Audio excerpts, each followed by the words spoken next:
감사합니다. 아산 정책연구원의 함재봉입니다.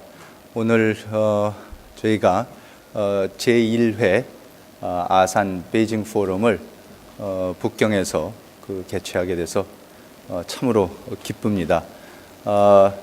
오늘 저희가 아산 정책연구원만이 아니고 중국의 차알학회하고 그리고 외교학원하고 같이 중국 국제문제연구소하고 같이 지금 회의를 개최를 하게 되었습니다. 그래서 저희 회의 자체가 이 한중 관계의 새로운 도약을 위한 그런 계기가 되리라고 믿습니다. 뿐만 아니라 우리 한국과 중국의 전문가, 학자들만 오신 게 아니라 또 미국하고 일본에서도 여러 친구분들이 오셨습니다. 그래서 우리가 앞으로 이틀 동안 한중 관계 앞으로의 20년 그리고 또 이 동북아시아의 평화를 위한 깊이 있는 대화를 나눌 수 있는 장이 되기를 간절히 바랍니다. 다시 한번 참석해 주신 여러분들께 감사드리고 곧 이어서 저희랑 같이 이번 회의를 개최하는 단체장들께서 나와서 또 인사 말씀을 해주시겠습니다. 이틀간 열띤 회의에 함께 참석해 주시길 바라겠습니다. 감사합니다.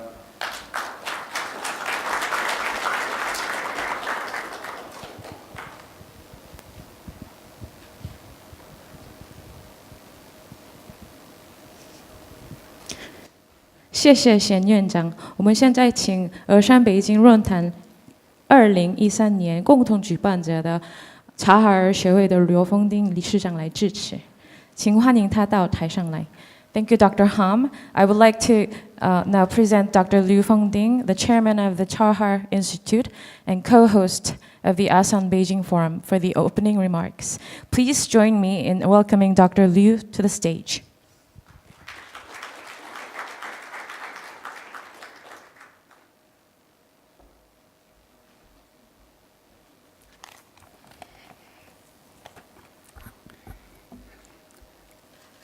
Respected South Korean friends, distinguished guests, ladies and gentlemen, on the occasion of the opening of the ASEAN Beijing Forum 2013, I wish to extend on behalf of the Chahar Institute for a warm welcome to all the guests for coming to attend the forum in Beijing, and in particular, I would like to express sincere thanks to the friends of the ASEAN Institute for Policy Studies for making such excellent arrangements for the forum. Great changes have taken place in international and regional situation in 2013, and the year has also witnessed tremendous progress for the friendly relations and cooperation between China and South Korea. Against this background, it is very timely and necessary that the scholars of China and South Korea, as well as those from other parts of the world, to come to Beijing for exchanging ideas on international and regional issues of common concern, and explore new ways of thinking for developing Sino-South Korean relations of strategic partnership. It is my hope and conviction that the forum will achieve active and fruitful results, and playing as an important platform of public diplomacy will provide constant positive energy for promoting mutual understanding and friendship between China and South Korea and the two peoples, and pushing forward the friendly relations between the two countries to develop to a new high. It is beyond all doubts that the present-day world is far from tranquil, and the Asia-Pacific region and even the East Asia region where we share is not tranquil either. China and South Korea, as two important members in the region, are both faced with serious challenges from outside environment and practical pressures in developing our own respective economies and lifting the living standards of our two peoples. For this purpose, it is only natural that our two countries have chosen to increase our contacts of all sections, deepen our mutual understanding, and strengthen our cooperation of mutual benefit. The development of our relations in all areas for the past 20 years, since the establishment of diplomatic relations, has proved that the choice of ours is completely correct. China and South Korea have established a comprehensive strategic cooperative partnership.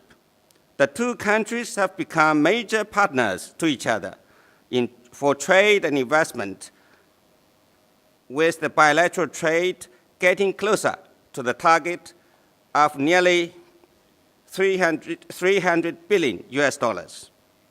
With the increase of exchanges of all areas, it is of no exaggeration that the development of Sino-South Korean relations can claim to be a model of living in peace and mutually beneficial development, not only for countries of different social systems, but also for countries of neighbors.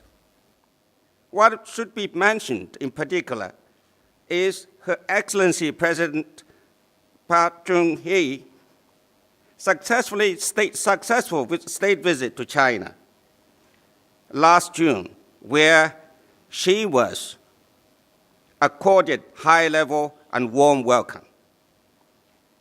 Their Excellencies, President Xi Jinping, Premier Li Keqiang, and other Chinese leaders had friendly meetings and deep discussions with the visiting guests, and the two sides signed plan of action for enriching the strategic cooperative partnership between China and South Korea, joint declaration, and many other agreements for cooperation. Leaders of the two countries have come to agree on various international and bilateral questions of common interest, further strengthening their mutual understanding and friendship and trust.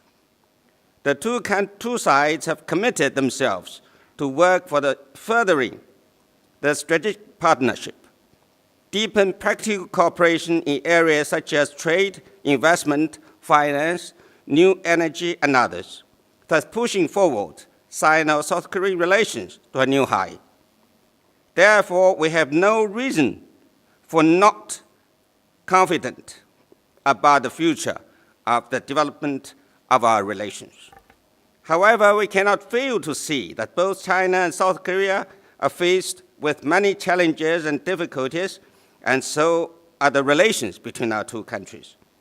The direction for Japan to go, as well as the North Korean nuclear issues, are the two major issues that the international community and the two countries of China and South Korea are concerned about the most.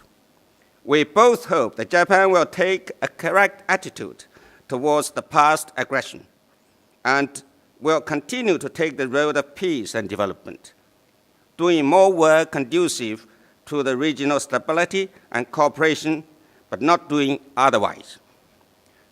We also hope that six-party talks will make progress, and the peninsula, by achieving the nuclear-free aim, will become the land of development and cooperation. Indeed, China and South Korea can continue to work hard, hand in hand, to tackle the challenges in front of us, and by displaying our respective advantages, do a good job in performing our responsibilities of the time to uphold regional peace and promote regional cooperation, and make more positive contributions to creating a sound structure of good neighborly relations in our regions. Sino-South Korean relations is at an important stage of rapid development. It is the common question that our two sides should take as how to further give play to the geographical, cultural, economic advantages as close neighbors and work to push our relations to a new high, keeping the course of the leaders of the two countries. We must continue to increase our high-level visits, constantly deepen mutual understanding and trust, and resolutely stick to the general direction of the development of the relations of the two countries. We must continue to strengthen our trade and economic cooperation, press forward the negotiations of free trade agreement, work hard to accumulate public opinion support for the development of the relations of the two countries, and prepare more suitable soil for the long growth and development of our relations. In the past few years, public diplomacy has been playing an increasingly important role on the international, political, and diplomatic stage, and more importance has been given to think tanks. The Chaha Institute, which is a member of the think tank Families of China, feels happy and privileged to be involved in cooperation with ASEAN Development, Asan Institute for International Studies, for exchanging views, for promoting peace and development and prosperity in the region. I believe that this forum will produce a lot of precious results, displaying the strength of our cooperation and writing a new chapter of cooperation for the two institutions. In conclusion, I wish the forum a complete success, and I wish our friends present today good health and happiness. Thank you. 谢谢理事长。我们现在请另外峨山北京论坛的共同举办者中国国际问题研究所的郭宪刚副所长来致辞，请欢迎他到台上来。Thank you, Dr. Qin Liu. I would also like to invite to the podium our other co-host, Dr. Guo Xiangang, the Vice President of the China Institute of International Studies. Please give Dr. Guo a warm round of applause. 各位学者，各位朋友，女士们、先生们，大家上午好。首先呢，我要感谢峨山政策研究院和察哈尔学会邀请中国国际问题研究所，作为共同的举办方，来参加这次峨山北京论坛2013年研讨会，就未来20年的中韩关系展开讨论。同时呢，我要感谢峨山研究院和察哈尔学会为这次会议的所做出的这个努力和精心的安排。之所以说这是一次非常重要的会议，是因为我们这个会议是在这个非常重要的时期召开的。当今世界风云变幻，正处在一个力量重新组合的重大的一个转折时期。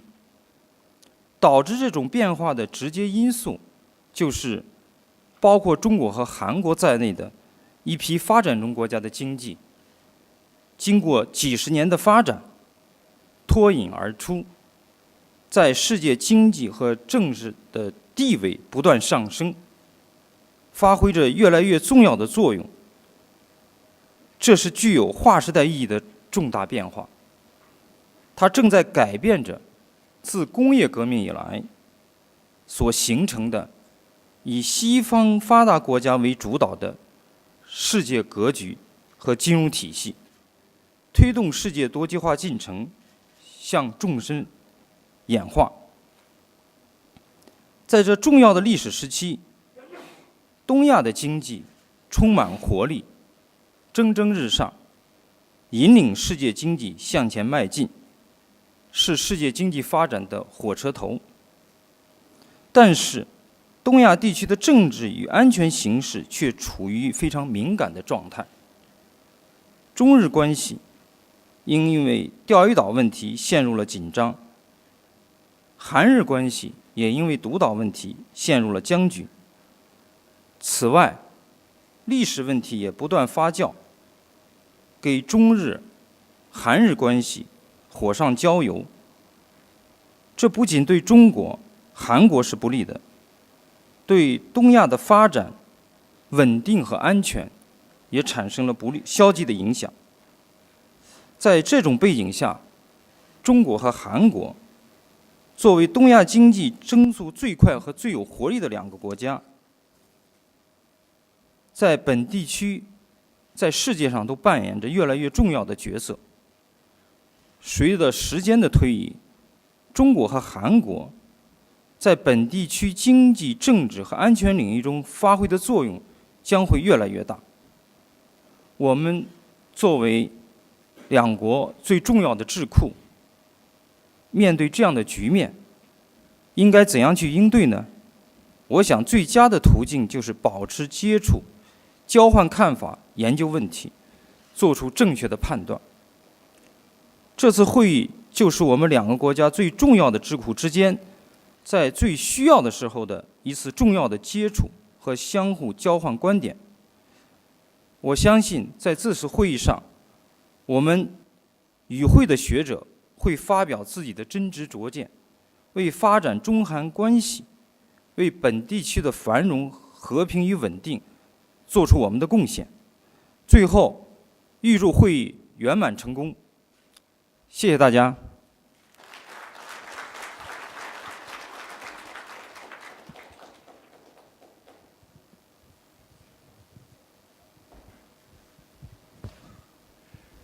Now I have the great pleasure and honor of introducing you the next speaker, who is none other than the founder and the honorary chairman of our institute.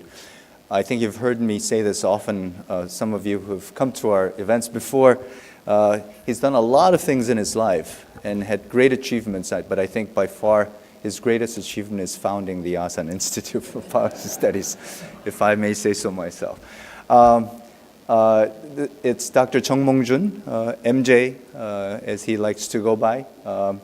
He's a seventh-term National Assemblyman of the National Assembly of the Republic of Korea. Makes him the term isn't quite correct, senior most member, but again, not in terms of age, but in terms of how many times he's been elected to the office. He's not only chairman, honorary chairman of our institute, but he's also one of the most active and most important philanthropists in Korea. He's the chairman of the board of the Asan Foundation, the largest philanthropic organization in Korea by far, which runs 8 hospitals, including the largest hospital in all of Asia. He is chairman of the board of Ulsan University, which is a large university in the city of Ulsan.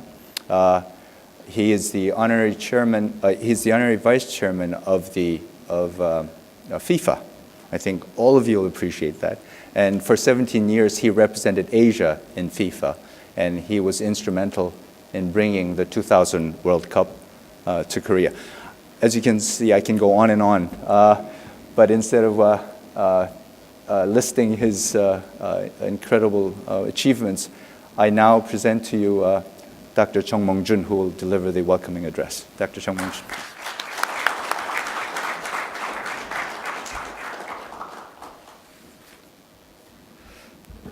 네, 여러분들 반갑습니다. 정몽주입니다. Dr. Hamjae-bong usually put me in very good words for his introduction, partly because Dr. Ham and I, we both graduated from the best university in the U.S., Johns Hopkins University in the Jae-bong studied at Baltimore home campus, and I studied at Johns Hopkins science in Washington, D.C. This morning I met one of my classmates. Where are you now? And he studied at the home campus in Baltimore, so I think he's a real PhD. And since I studied at a very small department in Washington, D.C., actually these were two separate institutes. After World War II, they merged. Since I studied at a very small department college in Washington, I still wonder what I am, whether I'm real PhD or not.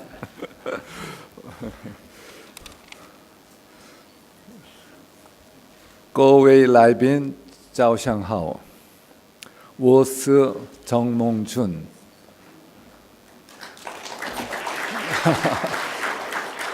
谢谢。欢迎大家参加阿산北京论坛。首先，对于中共18届18제인지 18제인지 발음이 어렵습니다. 18届三中全会的成功召开，我想向全体中国人民以及党和国家的领导人民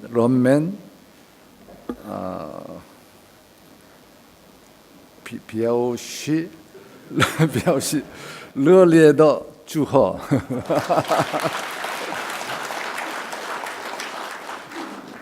연습 많이 해도 이게 쉽지가 않습니다. 另外，热烈祝贺广州恒大在2023亚冠联赛上夺冠。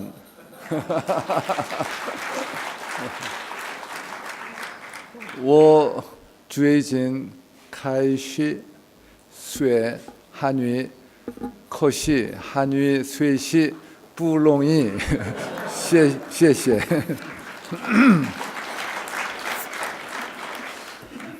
며칠 from now on I may speak in Korean. 며칠 전에 인민일보는 발전 후의 문제가 발전하기 전에 비해 조금도 적지 않다는 등소평 전 주석의 말씀을 인용했습니다. 세계 2대 경제 대국이라는 화려한 명칭 아래 우리는 위태위태하게 한 발 한 발 전진하는 것이 얼마나 어려운 일인지 깊이 느끼고 있다 했습니다. 중국이 당면하고 있는 과제의 엄중함을 느낄 수 있습니다.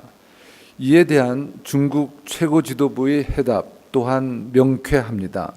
시진핑 주석은 개혁 개방 중에 일어나는 모순은 개혁 개방을 통해서만 해결할 수 있다고 했습니다. 국가가 당면한 과제가 무엇이고 얼마나 어려운 것인지를 알면서 이에 대한 해결책도 정확히 제시할 수 있는 지도부를 갖고 있는 중국의 미래는 밝습니다. 너무나 당연한 이야기가 되겠습니다마는 중국의 꿈 중국몽을 실현하기 위해서는 동아시아의 평화가 필요합니다. 동북아의 평화를 위협하는 것은 북한의 핵입니다. 북핵 문제가 우리 한국에게는 집안의 불이지만 중국에게는 옆집의 불이고 그리고 미국에게는 강 건너 불로 보이는 것은 아닌지 염려가 됩니다. 중국의 북핵 문제에 대한 의지 표명은 매우 고무적입니다. 북한과의 대화는 당연히 필요합니다. 그러나 우리가 경계해야 할 것은 대화를 위한 대화입니다. 북핵 문제는 핵을 폐기하든지 아니면 용인하든지 둘 중에 하나 선택해야 되는 것이지 중간 지대는 없습니다. 그렇다고 해서 북핵 문제를 중국이 일거에 해결할 수 있는 만병통치약을 갖고 있다고 기대하지는 않습니다. 중국도 북한을 상대하는데 나름대로 고충이 있음을 알고 있습니다. 중국의 입장에서도 북핵이 기정사실화되면서 동아시아에서 핵 도미노가 일어나는 것은 매우 걱정되는 일입니다. 우리 모두가 우려하는 최악의 상황을 막기 위해서 한국과 중국의 협력이 절실합니다. 한국과 중국은 수천 년에 걸쳐 우호적인 관계를 유지해 왔습니다. 오늘 아침에 그 비디오는 참 잘 만든 것 같습니다. 근데 제가 시진핑 주석하고 찍은 사진은 더 좋은 사진이 있으니까 나중에 보내드릴 테니까 오후에는 꼭 반영하시기 바랍니다. 불교와 유교를 비롯한 중국의 문화는 우리 한국인의 생활에 중요한 부분이며 우리나라 발전에 큰 도움이 되었습니다. 우리 한국인들은 삼국지, 초한지, 서유기, 수호전을 통해 중국의 문화에 깊은 관심을 갖고 있습니다. 최근 한 달간 한국의 베스트셀러는 중국의 발전과 한국 젊은이의 도전을 소재로 한 조정래 작가의 정글만리라는 소설입니다. 제가 지금 제 국회 비서를 통해서 그 책이 있냐 그랬더니 바로 이렇게 배달했습니다. 이 책인데요. 베스트셀러 이게 모두 몇 권짜리죠? 3권. 베스트셀러 1, 2, 3등이 전부 이 책입니다.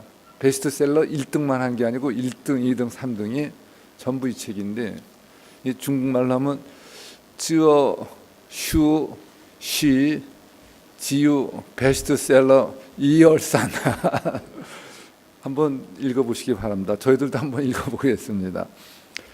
현재의 한중 관계를 전략적 동반자 관계라고 하지만 실제로는 경제적 이해관계에 그치고 있는 것이 사실입니다. 앞으로 한국과 중국은 중국에서도 표방하고 있는 평화 그리고 인권과 국제규범의 준수 같은 인류 보편적 가치를 공유하는 가치동맹으로 발전해야 합니다.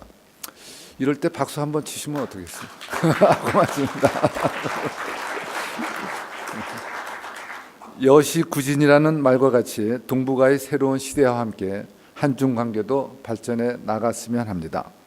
동북아의 평화를 위해서는 일본의 협조가 필요합니다. 그러나 우리의 고민은 일본이 지금과 같은 역사 인식을 갖고 있는 한 미래를 함께 할 수 없다는 데 있습니다. 아산 베이징 포럼에서 이루어지는 논의들이 평화로운 동아시아를 만드는 데 큰 도움이 될 수 있다고 생각을 합니다.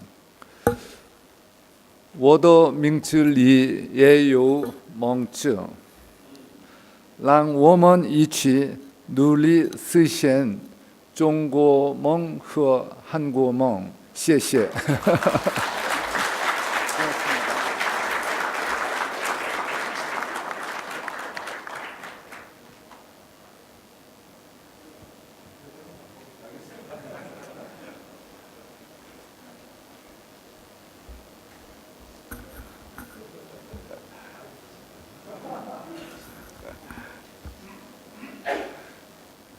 Thank you, Dr. Chung. Now I have the pleasure of introducing the keynote speaker for this conference. It's none other than Dr. Yaqing, who is the Executive Vice President and Professor of International Studies at China Foreign Affairs University. But all of us know him as the private tutor for the topmost leadership of China in foreign affairs. So it is with great honor and pleasure that I introduce to you Dr. Yaqing, please.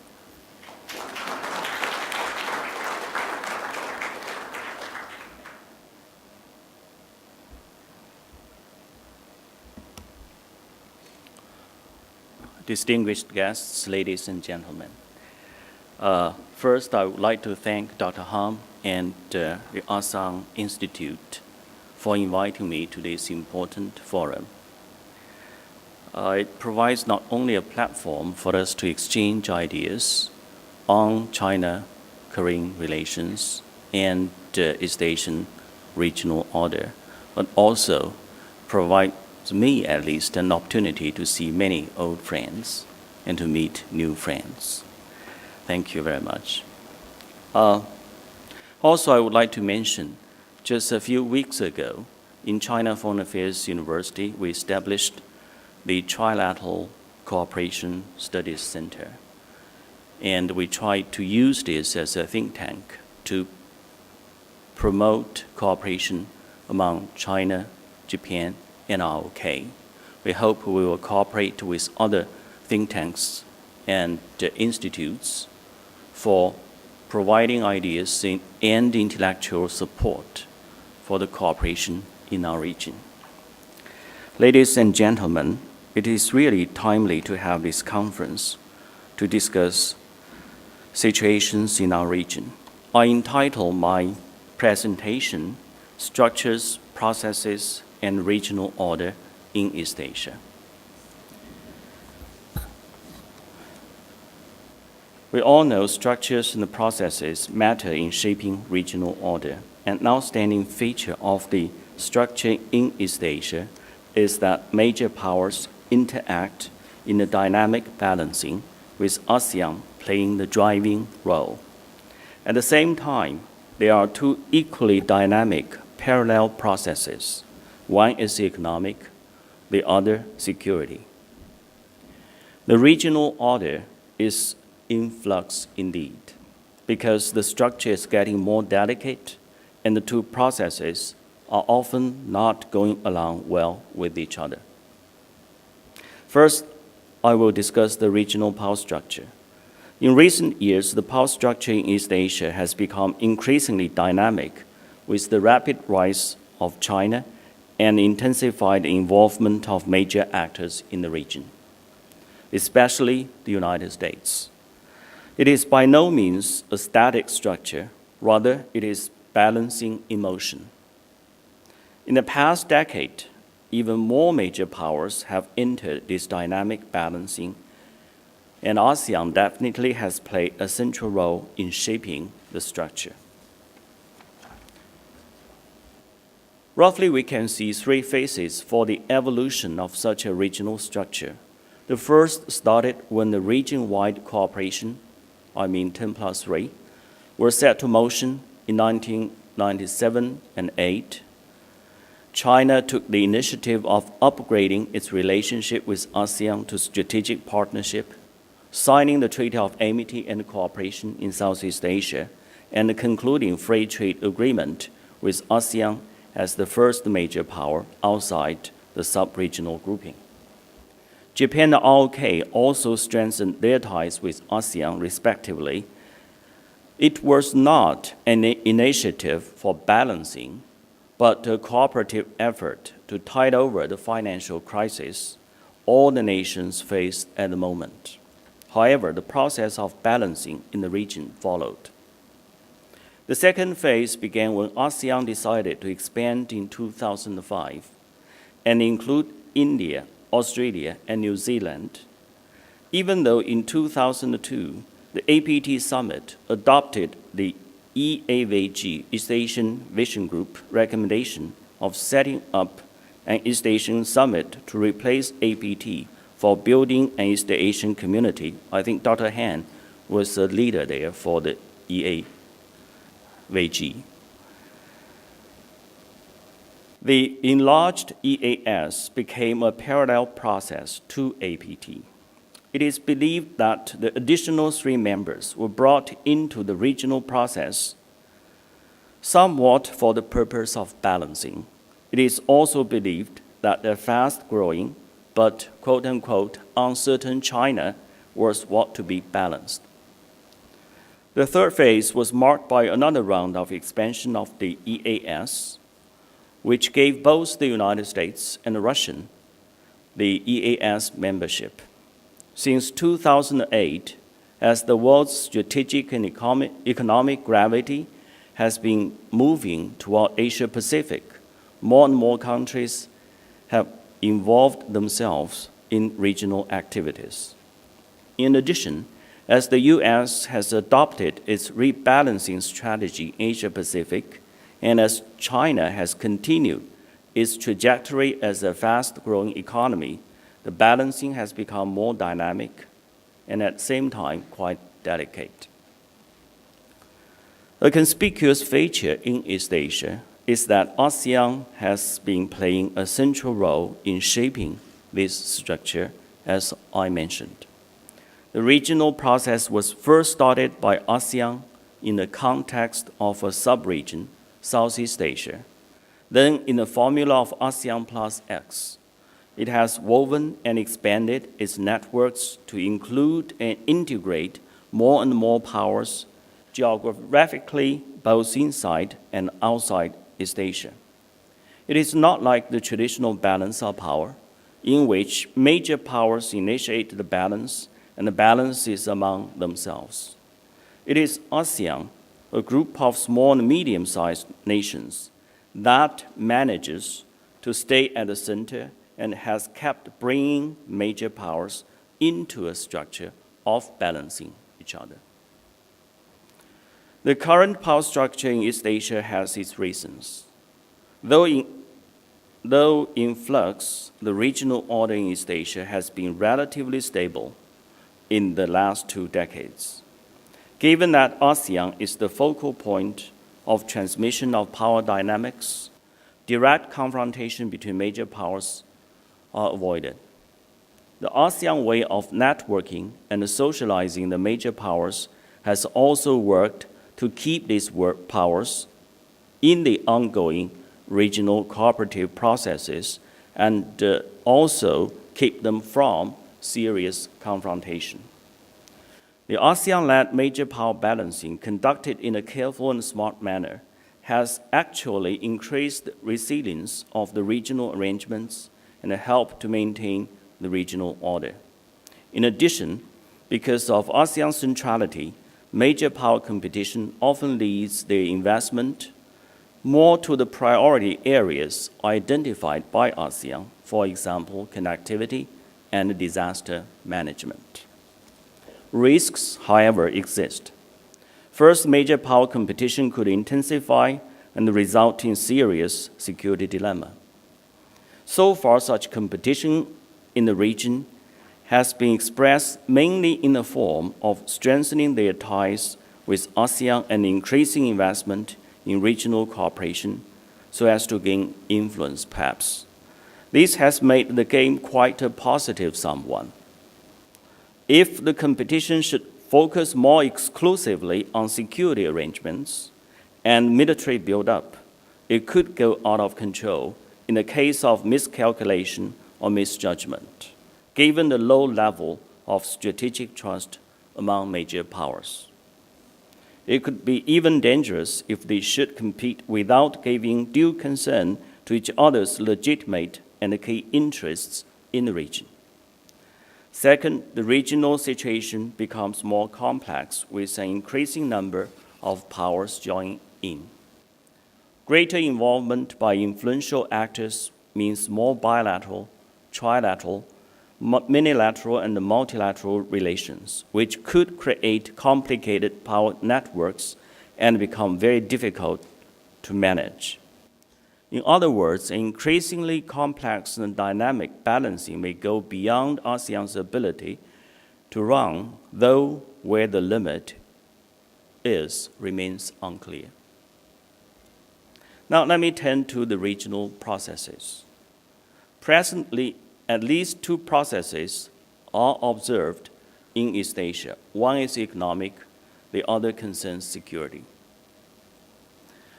The economic process started as a response to the financial crisis, when extreme difficulties in individual Asian countries, reluctance of advanced economies to render a helping hand, and unrealistic remedies by international financial institutions, together necessitated closer cooperation among Asian countries to address challenges.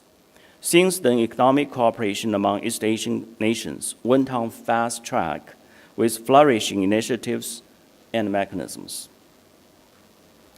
In this economic process, ASEAN plays a very important role, and China is an important engine. China is the largest trading partner and the largest destination of exports from many countries, including Japan, Korea, ASEAN as a whole, Australia, and New Zealand. It is also a most important trading partner now for India.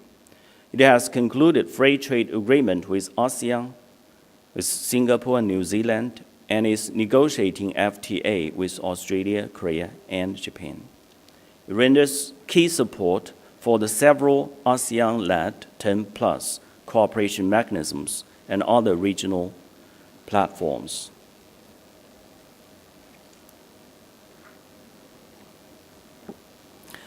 The economic process focuses on cooperation.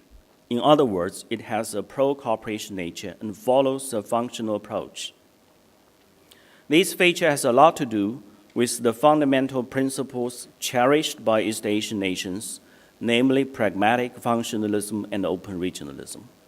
These principles are both generated from common practices in the region for years and also the long-embedded shared East Asian culture. The security process, on the other hand, started much later, roughly beginning in 2009. An important factor for this process is the U.S. strategic adjustment to prioritize Asia-Pacific. The strategy includes, among other things, strengthened military ties among allies and the planned relocation of over 60% of its naval forces in the region. No doubt, the U.S. rebalancing has major implications for the order in the region.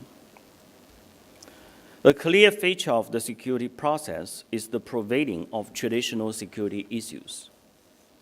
Since there is much less room to cooperate in traditional security issues, the security process is more likely to produce conflict.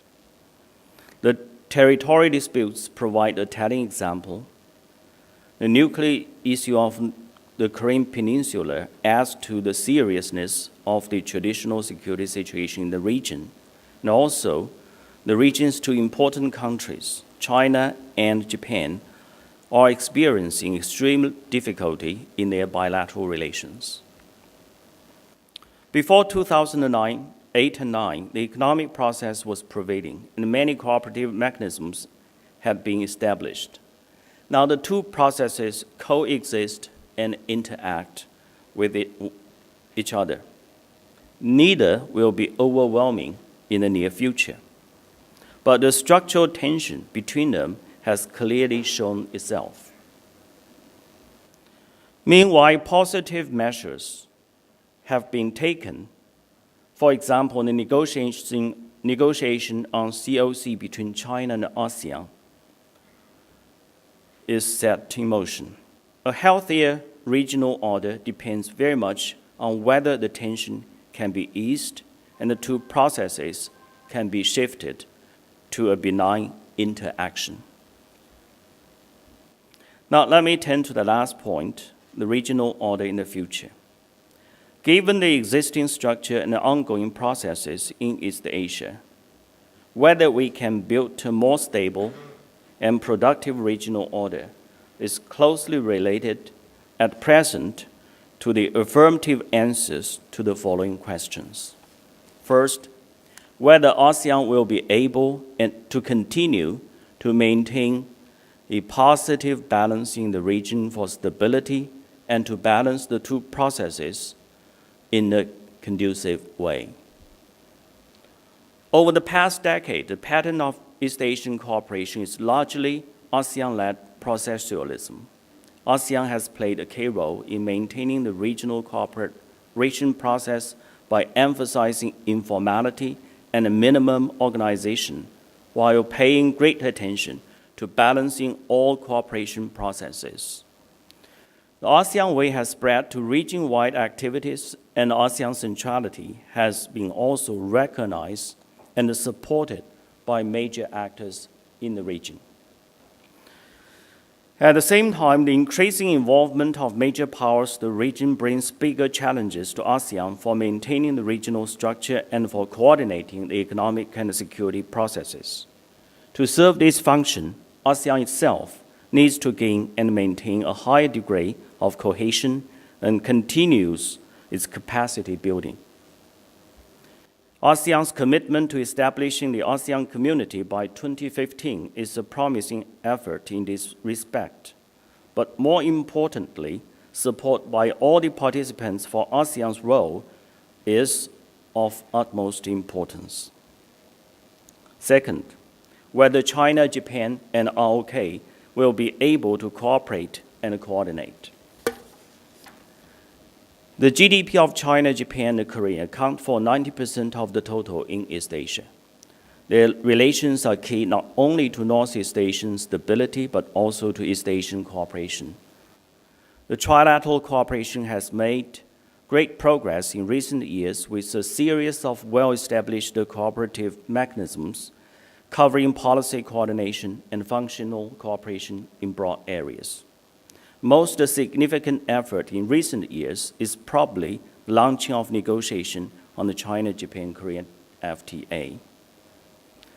However, deteriorating relations between China and Japan, as well as between China and ROK, caused to some extent by territorial disputes and Japan's attitude toward history, has created serious difficulties and challenges to trilateral cooperation and coordination. For example, the CGK summit has not been convened yet this year.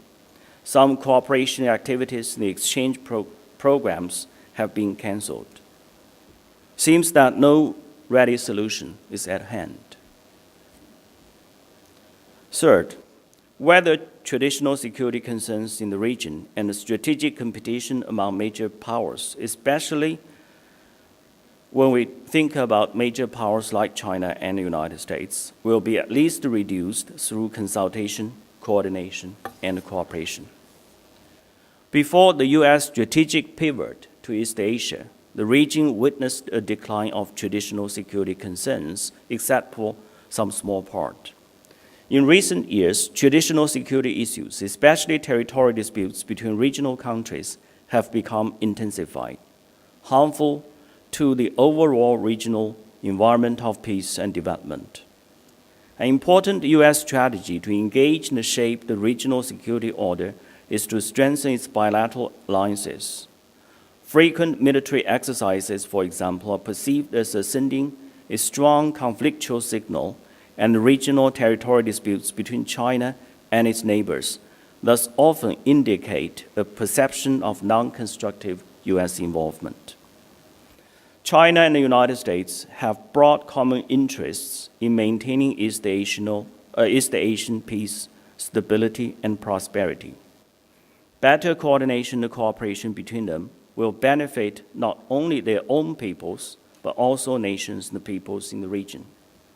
For such a purpose, China-U.S. cooperation in regional process should be given high priority. Efforts have already been made. For instance, China and the U.S.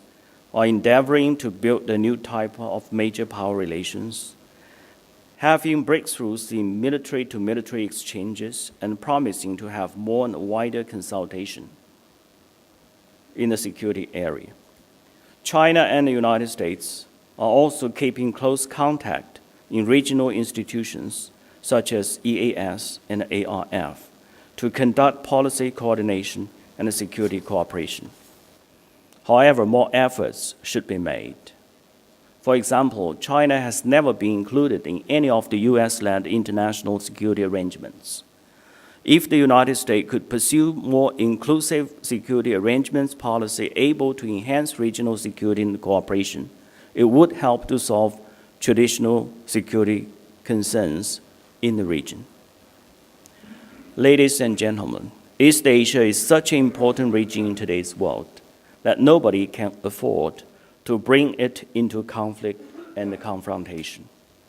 We must double our efforts to make it a platform for all the stakeholders to play positive and constructive roles, shaping a stable regional order and eventually building a community of peace, progress, and prosperity in this region. Thank you.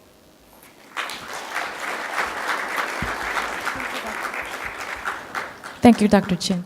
We now would like to have a Q&A session with Dr. Chen. For those of you who have questions, please raise your hand. Dr. Chung, would you like to choose one from the participants? Please, you Oh, choose. thank You're the you. moderator, so. Please identify yourself with your name and your affiliation. Thank you.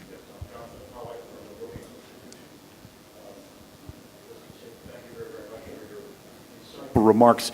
Let me ask you a question, however. You tended to treat East Asia as an integrated whole, whereas many would argue that there are very, very different dynamics at work between Southeast Asia and Northeast Asia.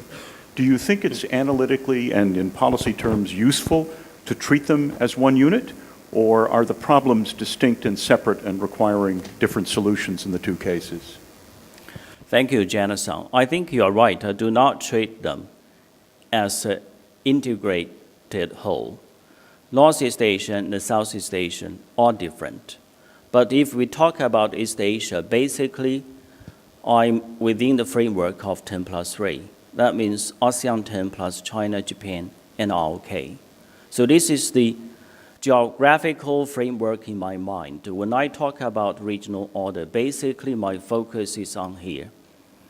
And especially, I think this 10+3. Now, if you talk about East Asia, I think Mongolia and North Korea should be included. But to some extent, for reasons everybody knows, they are not included in this regional process.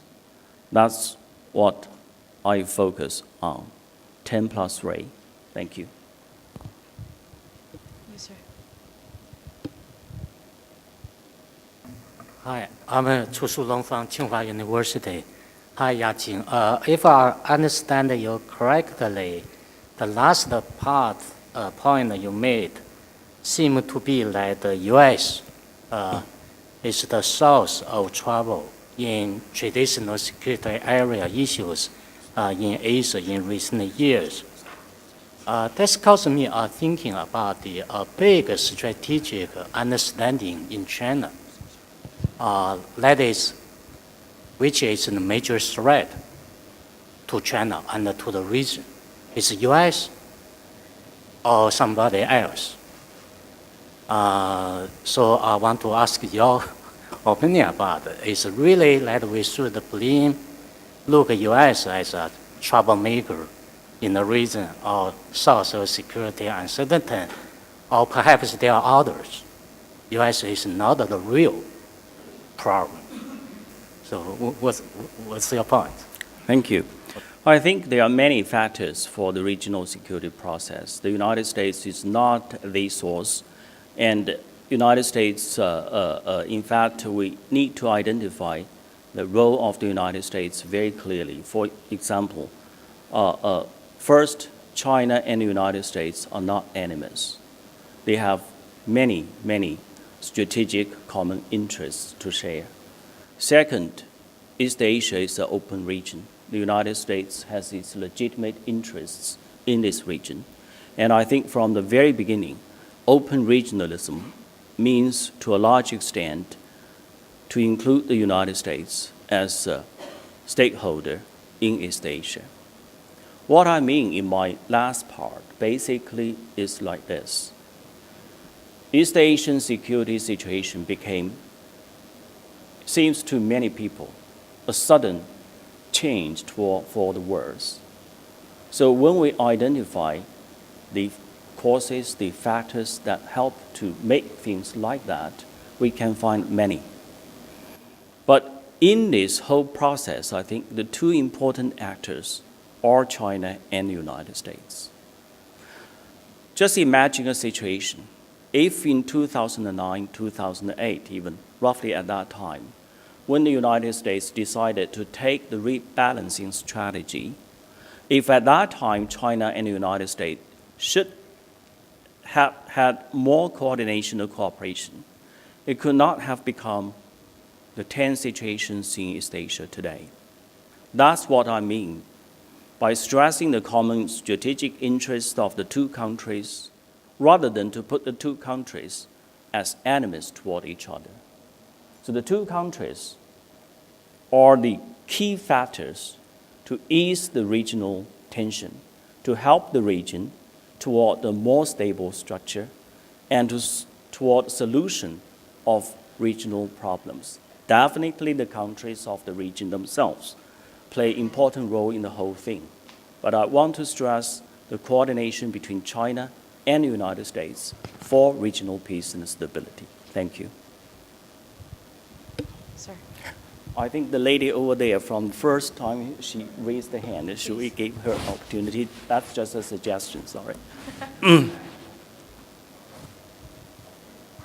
Thank you. I hope you don't regret your chivalry. I'm Barbara Demick with the Los Angeles Times, and on a topical note, the typhoon in the Philippines, there's been a lot of commentary, mostly from Chinese sources, that the Chinese government contribution of $100,000 was stingy and also a message to the Philippines. How do you see the foreign aid to this disaster playing out in terms of geopolitical messages? And thank That's you for a very good question. And in fact, first up, let me mention this. If you go to Chinese websites, you see all the different things there. You see different voices. Sometimes you can see very angry words. Sometimes people even use angry young men to describe some of the netizens. Second, when the typhoon hit the Philippines, I think it caused great human suffering, casualties, and many other miserable things. We all show sympathy with the people in the Philippines, no doubt about that. And the Chinese government has pronounced to support the Philippines and to provide aid. As for how much money is not stingy, I don't know. But I think, after all, the Chinese people and also the government want to show we are sympathize with the people there, with the people who suffer there from the typhoon and natural disaster. In fact, in the past few years, we organized one working group with the ASEAN countries and Japan and Korea within our network of East Asian think tanks to discuss how these countries can cooperate to fight against natural disasters in our region. I think it has been very successful. So in this respect, I think the sympathy of human beings is there. Thank you. Dr. Lee Jung-min. Thank you very much. I have two questions. The first is, many Chinese refer to the North Korean nuclear problem as a Korean Peninsula nuclear problem. And I wanted to make sure that this is a North Korean nuclear problem, not a South Korean problem, because it has strategic ramifications throughout Northeast Asia. Our Japanese friends are very concerned about North Korea. They've done 3 nuclear tests.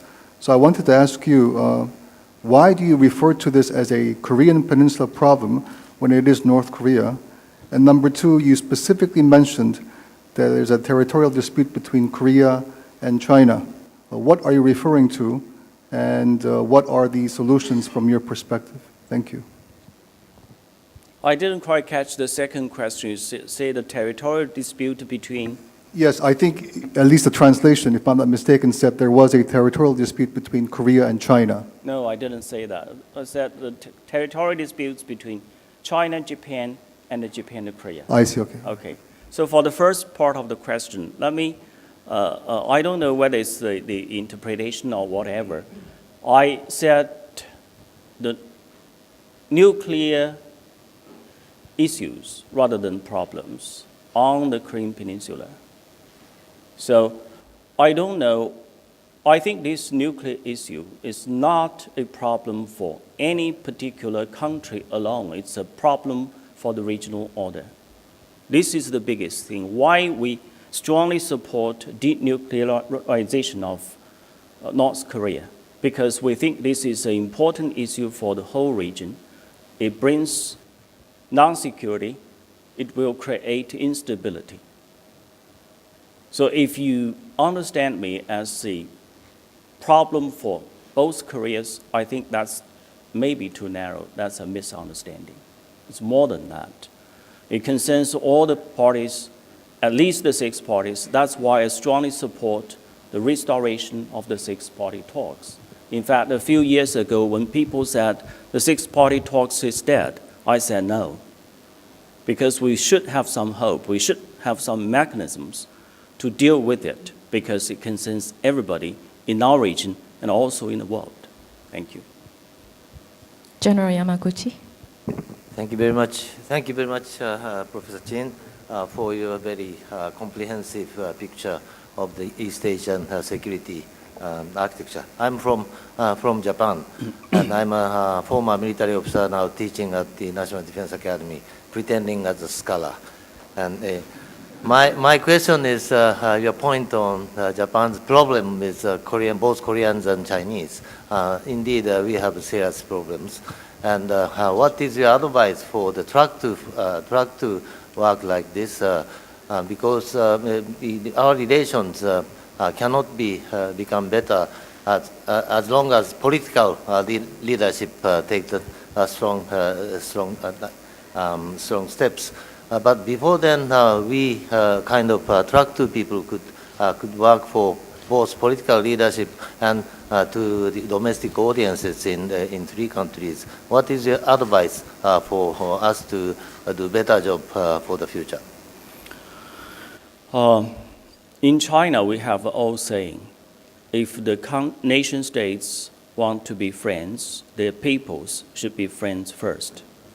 So people-to-people exchanges, people-to-people understanding is crucial and a key to relations between countries.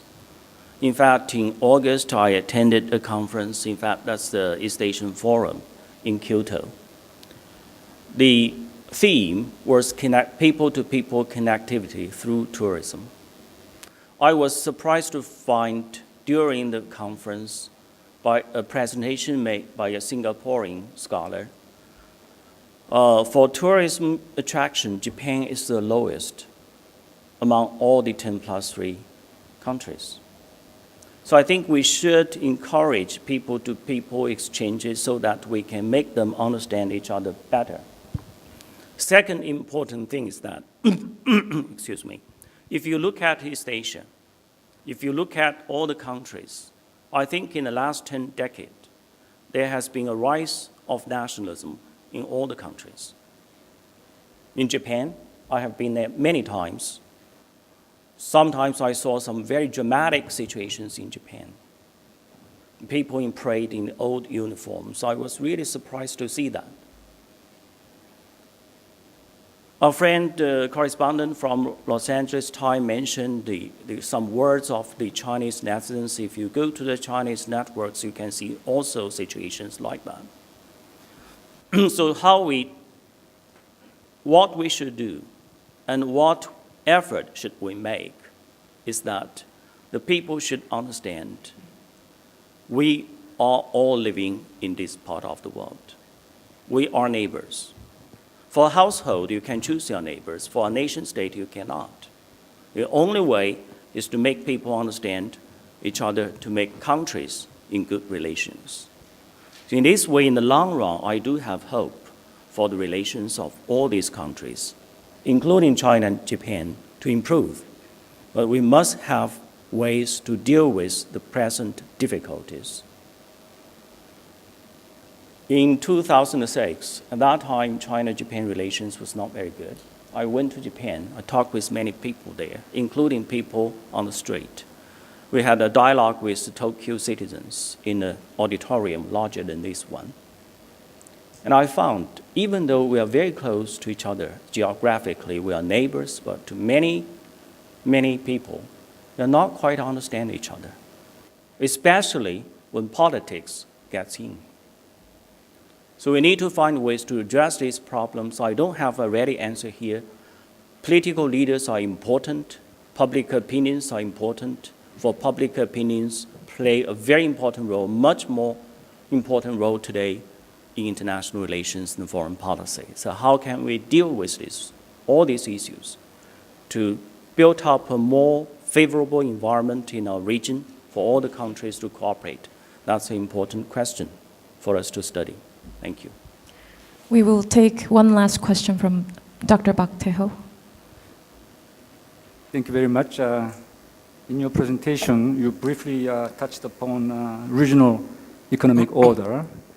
And China is participating not only Korea-China FTA, but also CJK, FTA, and also RCEP, while the multilateral trading system is not moving very well.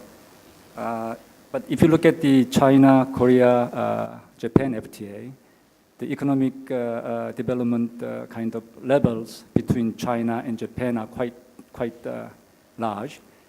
What kind of FTA, if we don't have any political problem, what kind of FTA you want to make as a Chinese kind of leadership in this kind of regional order? Thank you for your question. That's a tough question for me because I'm not an economist and I know very little about FTAs, in fact. But from my perspective, in the last 10 years, I began to do East Asian 10+3 cooperation in 2003 and 4. So in the last 10 years, we have found many interesting things for East Asian cooperation, for China, Japan, Korean cooperation. For these three countries, I think Japan definitely is a developed economy. Korea is very much a developed economy and is rising very rapidly. In many respects, Korea take the lead in advanced areas. Comparing all these three countries, China is still not as advanced as Japan and Korea. So how we can make a workable and feasible FTAs among our three countries? We need to focus, it seems to me, not for any leaders, I don't answer for them, it seems to me, very practically, we need to focus on where we can reach agreement. For example, trading volume among these three countries are huge. Capital flow is great. So how can we set up FTA to facilitate further cooperation, further flow of capital, of goods, as trade partners? This is where I think we should do. As for detailed proposals, I'm sorry I don't have. Thank you.